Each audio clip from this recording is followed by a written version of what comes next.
Hey, Cypher here. This is another one of my US history lectures that I happen to have enough time to actually record and to turn it into a somewhat okay production. Funny thing is, this is the week that immediately precedes the other two ones that I've done from this course, namely World War II and the Cold War. So you could literally watch this and go straight to those.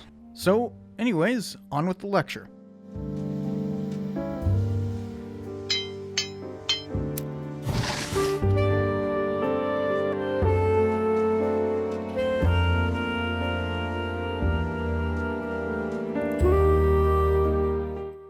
The Great Depression was a time of tremendous upheaval in the United States. It brought about lasting change that affects us to the present. Up until 1929, when this story begins, the Republicans had maintained dominance politically since the Civil War. But the rise of a Democrat during this period, and his particular policies to combat the Great Depression, began a steady change in the political parties that would take the rest of the 20th century to complete. The Democrats would go from the party of the Solid South, opposition to Republican dominance, and the most conservative party, to being the party of urban centers throughout the US, liberalism, and progressivism. In fact, this was basically a new form of liberalism, often called social liberalism. Social liberalism today is a bit different than what it was back then, but the Great Depression started it. For economic ideology often predates cultural ideology.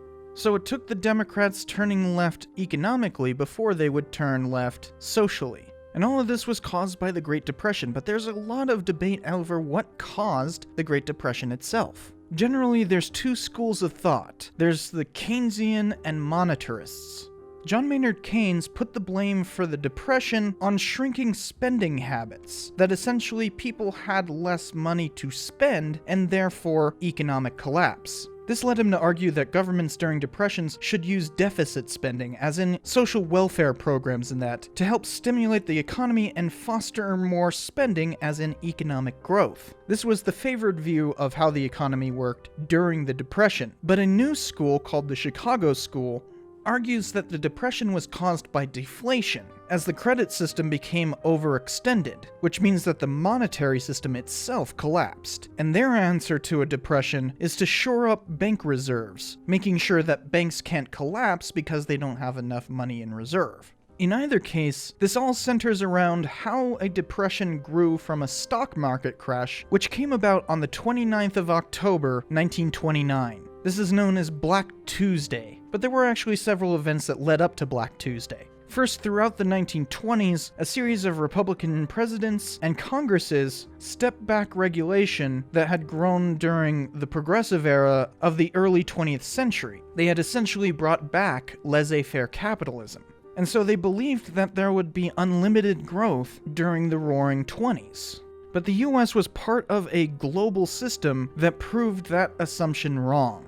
The US and British stock markets were fairly interlinked, and it turned out that a British financial group under the command of Clarence Hatry had been manipulating the market, which was illegal there, and so Hatry was jailed for his financial fraud, leading the London stock market to crash. Their crash would eventually ripple over to the New York Stock Exchange, which crashed a month later. But what made the US crash particularly bad was that there was a series of overinvestments that made the entire US financial system unreliable. First and foremost was the fact that agriculture was overproducing at the time. The US was simply producing too much of a crop and meat yield, leading to a bubble from all the excess yield. Investors were also using too much credit to continue investing as the stock market continued to grow. The 1920s were boom years, and people figured as much credit as they could take, they would be able to make that back and pay off that credit, since they believed that the market would just continue to grow. This is called leveraging, as in buying stocks on credit by leveraging your current wealth to gain more wealth. Another significant problem with the US financial system was that investment and checking banks were interconnected, as in people who had checking accounts at a bank might have that excess funds that are just sitting in their bank invested in the stock market, since it was essentially just cash lying around inside of a bank. So they'd just go and invest that in stocks so that the bank might make more money. plus the growth of US industry during the Second Industrial Revolution of the late 19th and early 20th century meant that there was tons of different things to invest in. And while there had been a depression in 1920, it was clearly a result of World War I, so everyone thought that they were safe in just continuing to invest more and more and more, regardless of these structural issues, because they didn't expect a crash to come, which of course came in October of 1929. But this was what the Federal Reserve was created for, was to stop these kinds of depressions. It hadn't worked in 1920, but that was because a tariff had actually worked pretty well. So the Federal Reserve kind of backed off again, refusing to bail out a number of banks that failed during the crash. They also raised interest rates, which led to a shrinking money supply. With all this happening, people started to crowd banks and start demanding their money, but since it was invested in the stock market, they couldn't withdraw their money, leading to a bunch of bank failures. And since the Federal Reserve was not bailing out those banks, this led to a cascade effect. But there's still a question of whether or not this would spread to the wider economy. The stock market is not the economy itself. The stock market is merely where people trade stocks in various companies. While it sometimes can be an indicator of the economy, it is not the economy. And for the remainder of 1929, despite these bank failures and major corporate stocks losing their worth, American industry continued to flourish. In fact, in 1929, very few corporations were even traded on the New York Stock Exchange, and there were a number of stock exchanges throughout the US, some of which would not even collapse until the 1930s. But with all these bank failures, there's a question how people would gain credit in order to stimulate the economy by spending. So debts ballooned, and people weren't spending very much, thereby not stimulating the economy. So whether or not it was because of a lack of money or because of a lack of spending, this stock crash was inevitably going to slip into a depression. But it took some time. The Herbert Hoover administration chose to initially wait and see what the heck was going to go on. He figured that initially state and local governments would respond to any depression setting in. The one thing he initially did was to transfer the burden of maintaining the gold standard by which currency was valued to other countries, basically meaning that if somebody wanted to call for their dollar's worth of gold, that would be transferred to another country's gold supply. This did nothing, as the US steadily slid into depression. So the first thing that the Hoover administration did to try to combat the oncoming depression was to do the same thing that had worked in 1921. Namely, to pass a higher tariff. By extracting more wealth from imported goods, the US federal government could pass relief programs. But the problem was, the world was setting into a Great Depression as well, and so this actually hurt international trade, basically spreading the depression from the US to the rest of the world. And even though raising the tariff had worked in 1921, the failure of the Smoot-Hawley tariff in 1930 has forever doomed such relief measures. But Hoover didn't stop trying to end this depression with just a raising of a tariff. The tariff was supposed to be just the first part of a relief program. So Congress first acted by passing the Muscle Shoals Bill, which attempted to create a water authority that would be a signature bill as part of the New Deal that would come years later.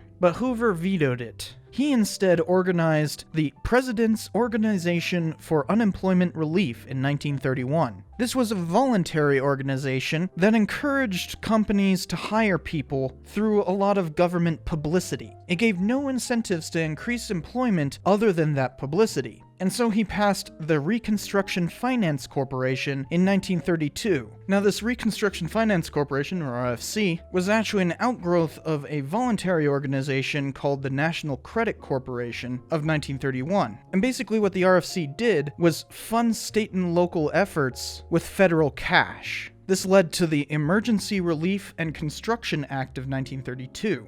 Get used to all of these abbreviations because there's just a ton of them coming up. But the ERCA allowed the RFC to fund public works. The signature one of these works was the Hoover Dam. Herbert Hoover was an engineer by trade, and he had actually worked on the engineering required to create a dam on the Colorado River near Las Vegas, Nevada. Though the project wouldn't actually start until 1933, this was Hoover's pet project. though the following administration would try to rename it to the Boulder Dam. One, the dam isn't in Boulder Canyon, it's in Black Canyon, so they got the name wrong there anyways. And two, that was purely because everyone thought that Hoover had done too little to save the economy. Even though Hoover had implemented a number of policies while the Depression worsened, as people lost their jobs, many blamed their woes on him.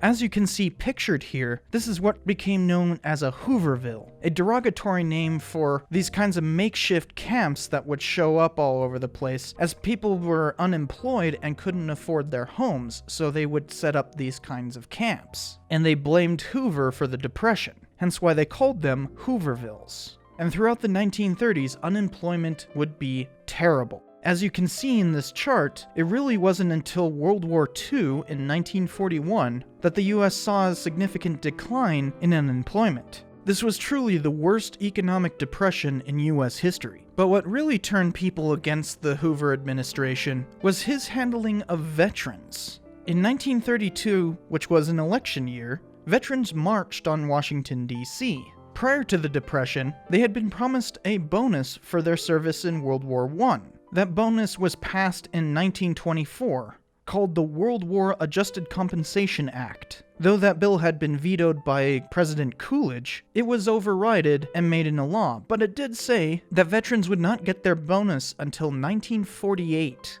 as in they would not get their bonus until 30 years after their service in 1918. So as the Depression ramped up, in 1931, veterans campaigned for an early release of that bonus, as a kind of stimulus check. And veterans organizations kind of differed on this. The Veterans of Foreign Wars, or the VFW, supported the early release of bonuses, while the American Legion thought it would hurt the economy and therefore opposed it. So veterans ended up organizing their own protest. The name the US Army gave to troops sent to World War I was the American Expeditionary Force. So in 1932, veterans campaigning for early release called themselves the Bonus Expeditionary Force. 40,000 veterans marched on Washington, D.C., setting up Hoovervilles all over the city. This was essentially the first major Occupy protest in American history. All they did was set up camps and carry signs around Washington, D.C. They were allowed to gather for about a month or so, but on the 28th of July, 1932, Herbert Hoover declared that it was an insurrection, though there had been literally no fighting whatsoever.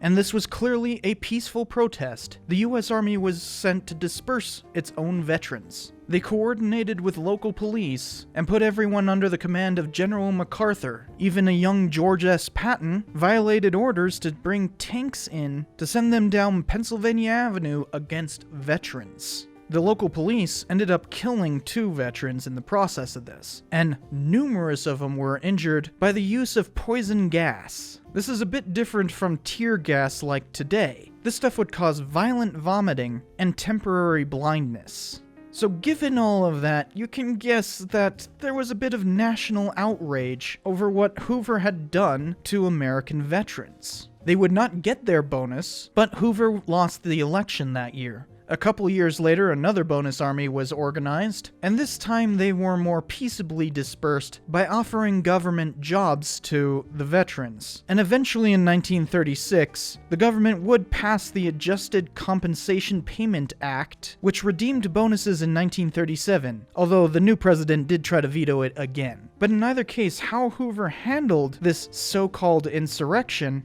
led to an election sweep by the new president, Franklin Delano Roosevelt. As you can see, very few states voted for Hoover, because crushing the bonus army was abhorrent to nearly everyone. And FDR came in promising a New Deal. Much like his cousin's Square Deal from the early 20th century, FDR's New Deal tried to push 3 R's, which were relief for the unemployed and poor, recovery of the economy back to normal levels, and reform of the financial system overall to prevent a repeat of this depression. Essentially, he was going to try to do that Keynesian deficit spending. So the first 100 days of FDR's presidency were quite a wild ride.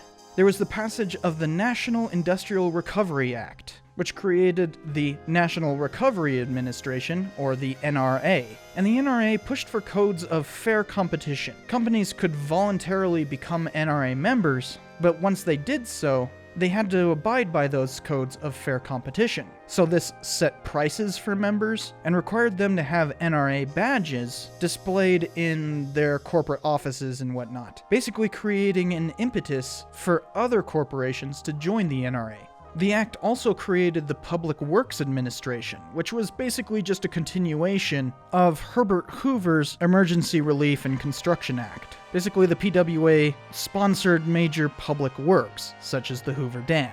Then came the Federal Emergency Relief Administration, and FERA gave loans to states for their own relief programs, very much like Hoover's Reconstruction Finance Corporation. So this was essentially federal aid to state and local governments, which also allowed for state and local governments to start pushing their own civil works, which FERA had a Civil Works Administration built into it. The CWA helped fund those small public works. In order to get workers for all of these different projects, the FDR administration created the Civilian Conservation Corps, and the CCC often supplied the workforce for all of these public work projects. For instance, many highways were paved by the CCC. Told you all that the letters are going to get crazy. Another new organization was the Tennessee Valley Authority. The TVA was essentially that Muscle Shoals bill that Hoover had vetoed. It allowed for a bunch of dams and waterworks to be built throughout the Tennessee Valley, and the TVA held control over those public works. It was a huge success. Then there was the passage of the Agricultural Adjustment Act, or AAA. The AAA levied new taxes on farm processors, as in the people who actually process the grain and meat and all that other stuff. These taxes paid for the government to buy up excess livestock. Remember all the overproduction stuff we were talking about. So essentially, this acted as a subsidy to farmers, which allowed them to fallow lands that might have been overproduced otherwise. The Federal Farm Board, which was created by the Hoover administration, was lumped in to control all of this spending. As you can already tell, there's a lot of acronyms when it comes to the New Deal, and it's actually going to get worse. But even within the first 100 days, you can already see that FDR was trying to fulfill those 3 R's, as in relief, recovery, and reform. But one other thing that FDR did in his first 100 days was to pass the 3-2 Law, also known as the Cullen-Harrison Act, which tried to stimulate the U.S. economy by allowing the sale of beer that contained 3.2% alcohol or lower. This was still during Prohibition, and FDR clearly wanted to end Prohibition and thereby stimulate the U.S. economy. All of this stuff that was passed in the first 100 days was just the starting point, especially the sale of beer. FDR put the entirety of Prohibition on the chopping block with probably my favorite constitutional amendment, the 21st. It had actually passed during the Hoover administration, but that 3.2% beer law pushed the ratification forward, which finally got fully ratified on December 5th, 1933, allowing for 1934 to be the first year without prohibition. So that was one attempt to kickstart the economy, but a reform that came with the New Deal was the Glass-Steagall Act, which separated investment and loan banking. It also created bank holidays, essentially days in which banks were not allowed to be open. So by separating investment and checking banking, Glass-Steagall effectively made it so that banks could no longer be affected by bank runs during a crash. On top of this, the act created the Federal Deposit Insurance Corporation, which backed private bank loans with federal insurance. That way, the credit crisis of 1929 could no longer happen, since it was now within the FDIC's purview to back those loans. Another reform that was passed during the early years of the FDR administration was the end of the gold standard. Now, US currency did not become fully fiat, as in not backed by anything. It did have ties to the gold standard. But what changed was that average US citizens were no longer able to exchange their dollars for its value in gold, and vice versa. Instead, gold was only being used for international exchanges, which essentially stopped people from stockpiling gold and thereby losing the economic impetus of all of that spending. Then there was the creation of the Securities and Exchange Commission, or the SEC, which at first only required that corporations that engaged in interstate commerce had to disclose how much commerce they were engaging in. But a few months later, Congress passed the Securities Exchange Act, which allowed the SEC to regulate all financial trading, which it continues to do so today. The Federal Housing Administration was created to set building standards and mortgage regulations throughout the entire country, especially any corporation that was engaging in interstate commerce. An adjacent creation to the Federal Housing Administration was the Homeowners Loan Corporation, which had the federal government insuring home loans. And finally, there was the creation of the Economy Act, which cut federal workers' salaries across the nation. All of this from the stuff from the first 100 days, and these acts from 1933 and 34, was the signature legislation of the first New Deal. But the first New Deal quickly came under attack from both sides.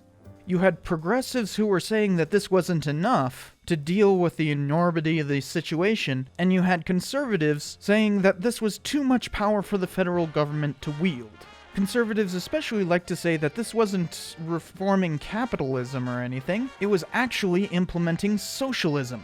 It became such a common accusation that Roosevelt, during one of his fireside chats, where he would get on the radio and speak to the nation as a whole, said on June 28, 1934, "A few timid people who fear progress will try to give you new and strange names for what we are doing. Sometimes they will call it fascism, sometimes communism, sometimes regimentation, sometimes socialism. But in so doing, they are trying to make very complex and theoretical something that is really very simple and very practical." But it's not as though the accusation of socialism was completely unjust. Until FDR's administration, the Soviet Union remained unrecognized by the United States. But FDR formally recognized the USSR in 1934, allowing for diplomatic relations to be normalized. And the USSR had been doing something fairly similar to the New Deal since 1929.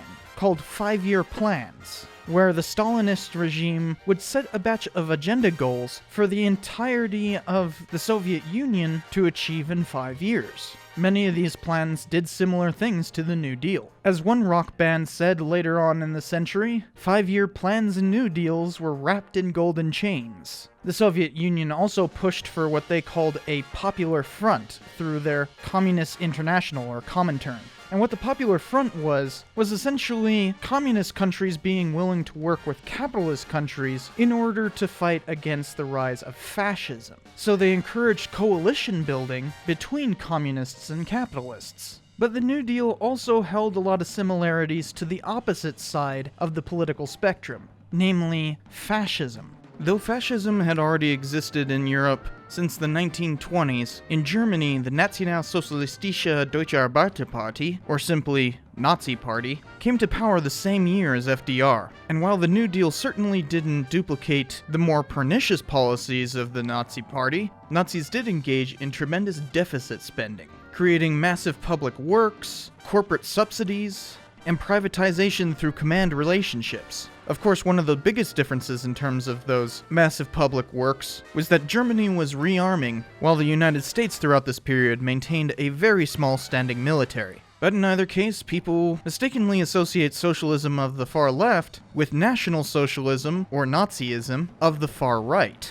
So as FDR formed his New Deal coalition, bringing together the liberals of both parties, conservatives revolted, creating their own conservative coalition which would last well into the 1960s. They opposed what they saw was big government and the tyranny of the New Deal. Because of this conservative coalition, the Democrats and the Republicans began to realign along who was loyal to the New Deal or opposed it. The conservative coalition formed what is often called the Old Right, and eventually were made up of pretty much mostly Republicans, as opposed to the New Deal coalition, who were of course made up of mostly Democrats. New Dealers would remain in power for another 40 years, turning the Republican Party further and further conservative, as New Dealers became what were called social liberals. And even though the old right constantly complained of the New Deal's supposed socialism, often mistakenly conflating it with fascism, most historians today like to call the New Deal a form of reform capitalism,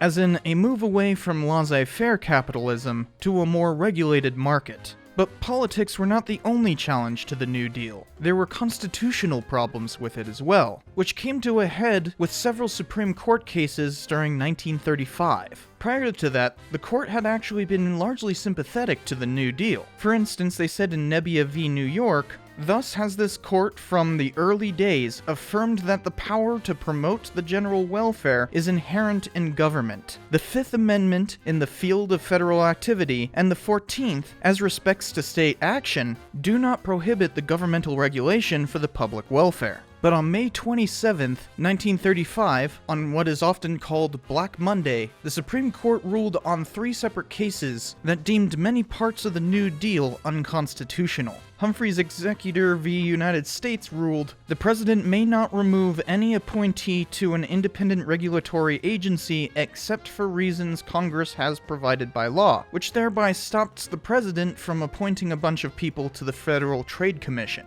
Louisville Joint Stock Bank v. Radford made it so that the U.S. couldn't restrict banks from repossessing farms. And finally, Schechter v. U.S. ruled that the National Recovery Administration was fundamentally unconstitutional because of its price setting, which is a fundamental part of its legislation. That was the premier piece of the first New Deal. And the Supreme Court wasn't done yet. Less than a year later, in United States v. Butler, ruled that the Agricultural Adjustment Act's taxing method was unconstitutional, though that was quickly amended in 1938. So understandably, with all these pieces of Roosevelt's New Deal being taken away by the Supreme Court, FDR wanted to fundamentally change the court in his favor. And so he sponsored the Judicial Procedures Reform Bill of 1937. Essentially, it would have appointed secondary justices to fill in for old ones and encourage older justices to retire. This was essentially trying to pack the court with favorable justices. But in the Senate, this bill went nowhere as it got held up in committee and couldn't go anywhere when its biggest proponent died suddenly. So the first deal was on its last legs. And during the run-up to the 1936 election, the New Deal saw a challenge from the left. Throughout 1935, a Southerner named Huey Long campaigned for what he called every man a king, which was essentially extreme wealth redistribution. He saw Roosevelt's New Deal as too conservative. This campaign to share our wealth, or every man his own king, started to really pick up steam throughout 1935. Long was a senator from Louisiana, and he used his pulpit to constantly campaign for this wealth redistribution plan. Seeing how much opposition was created simply by labels of socialism upon the New Deal, the opposition to Long became violent, and he was assassinated in September of 1935. Though his wife would take up his position in the Senate, this assassination essentially silenced the Share Our Wealth campaign. But these challenges to the New Deal were somewhat overridden by concerns over a disaster happening on the Great Plains that would help reinvent the New Deal into its second iteration. It's known as the Dust Bowl. As you can see pictured, this was quite a devastating time. This is an event known as Black Sunday, which happened on April 14th, 1935. The Great Plains had turned to dust, and these monumental storms would whip up the topsoil that had eroded away, coating everything in dust, and causing seemingly apocalyptic conditions. The dust was so bad that at times, static electricity would literally arc in front of people. And this is a problem that had deeper roots than merely the Great Depression. The Homestead Act had steadily increased its acreage for each farmstead, increasing the amount of agricultural land taken under the plow. And then throughout the early 20th century, farmers began to use more and more industrialized methods, such as heavy tractors, insecticides, and chemically treated fertilizer. This meant that people could bring even more soil under the plow. And once the Great Depression hit, farmers were no longer able to get loans as easily, and so many of them ended up having to abandon their farms, causing a rapid onset erosion of the topsoil. By 1934, the Dust Bowl had set in, and there would be dust storms throughout the rest of the 30s. These conditions tended to focus on the southern part of the Great Plains, like the Texas Panhandle, Oklahoma, and even a bunch of Kansas and Colorado. As conditions worsened, it made living on the southern Great Plains basically impossible. Some of these dust storms would travel for hundreds of miles, even reaching Washington, D.C. at one point. Beginning in 1934, the New Deal sponsored planting a bunch of trees in rows to act as windbreaks throughout the Great Plains. By 1942, they had managed to plant 220 million trees, stretching more than 18,000 miles in a 100-mile-wide zone of trees ranging from Canada all the way to the Brazos River. This windbreak was instrumental in stopping the topsoil erosion that had caused the Dust Bowl. But in the meantime, people had to leave. Thousands of migrants started moving from places like Oklahoma, often to California, where these people would work as farmhands. For instance, pictured is a woman named Florence Owens Thompson, who was working as a beet harvester in the shadow of an abandoned adobe in Nipomo, California. And this picture was taken for the Library of Congress, and became rather famous later, though according to one of her children, who is in this picture, she said, "For Mama and us, the photo had always been a bit of a curse." Thompson was not consulted and remained destitute while the Library of Congress used her image to promote the New Deal. Part and parcel with all of this was how migrant Mexican laborers were suddenly viewed unfavorably because they afforded competition to all of these Okies, as they're called. So in order to make room for Okie laborers, FDR sponsored a program of deportation for Mexican migrants. But that migrant mother photograph did its job and promoted the creation of a second New Deal. The first of these new agencies was the Works Progress Administration. Formed in 1935, they took over the Federal Emergency Relief Administration, or FERA, and the WPA funded national arts and brought numerous agencies under it, including the Tennessee Valley Authority and the Public Works Administration. This also ended up taking over for a lot of state and local programs. Another piece of legislation that year was the Social Security Act. This took payroll taxes to give retirement benefits to the elderly, as well as provide insurance against unemployment. The retirement money part of it is still a national program today. Another premier piece of legislation was the creation of the National Labor Relations Board. It took over for a previous board that was designed to help negotiate labor disputes, but the NLRB basically became its own judicial body, through which recognized labor unions could seek aid, as well as starting investigations. But mainly they had the power to arbitrate labor disputes. And while the NLRB was created in 1935, the biggest change came from the Fair Labor Standards Act in 1938. This mandated throughout the US that there would be an 8-hour workday, with time and a half paid for overtime, a 40-hour work week, a minimum wage, and guaranteed unemployment benefits. It was also the final nail in the coffin of child labor in the United States, which had steadily been regulated out of existence since the previous Roosevelt administration. There was also the creation of the U.S. Housing Authority, which subsidizes local housing agencies to help low-income people get housing, though it's been heavily reorganized under the U.S. Department of Housing and Urban Development, with much of its funding gutted alongside.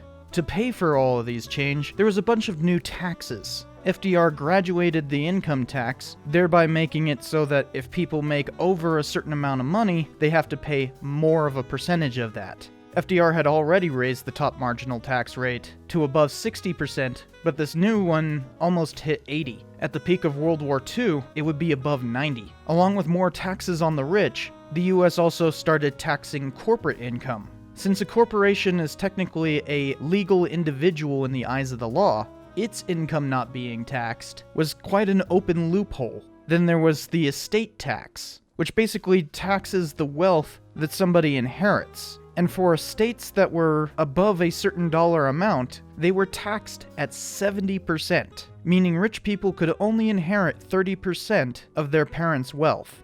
And finally, there was the Federal Insurance Contributions Act, or FICA, which paid for Social Security through a payroll tax. And finally, to bring it all the way back to all the people moving around, there was the Federal Resettlement Administration. The RA gave small loans to people moving, as well as the Farm Security Administration, which eventually replaced the RA and tried to promote better living standards throughout the US, including electrifying homes. But there was a dark side to the New Deal. Most prominently, with all of this resettling and federally backed home loans, the US government could decide what was a good area and a bad area for a home loan.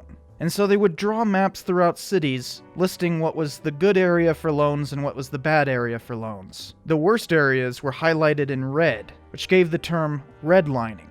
And people who lived in those redlined areas would have trouble getting home loans because of this federally backed discrimination. And of course, the people making those red lines typically highlighted areas that were low-income housing, especially where minorities lived. Black people would have trouble getting home loans, and thereby not being able to create generational wealth, which harmed black families for generations to come. FDR was a Democrat after all, and Southern Democrats were heavily invested in the white supremacist system of Jim Crow. Keeping and maintaining that was high on their list of priorities, and so it ended up affecting the FDR administration, which was best exemplified by his nomination of Hugo Black to the Supreme Court in 1937. Black happened to be an actual Klansman, and since Supreme Court justices have a lifetime appointment, he would serve until 1971, making civil rights decisions particularly difficult.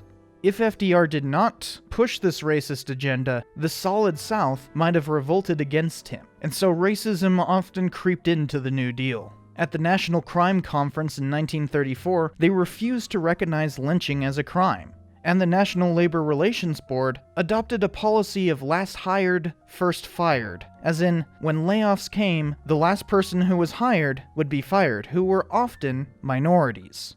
So while the New Deal has lasting effects such as Social Security, an 8-hour workday, public works, and the reformulation of our entire economy, it also has a legacy of deepening poverty for those the system chose to discriminate against. But by 1941, the New Deal had seen a modicum of success. Unemployment was steadily lowering, and we've never had a depression of this sort again. But historians still argue over whether or not the New Deal was a success. It tried to fix the economy with the 3 R's: relief, recovery, and reform. It gave a modicum of relief, barely any recovery, and was fully successful with reform. So it depends on which of those R's you think is more important. If it's reform, then it was a magnificent success. If it was relief, it somewhat worked. But if it was recovery, it failed. But as a song would later say, we replaced Dr. New Deal with Dr. Win the War. For what truly brought the US out of the Depression was World War II.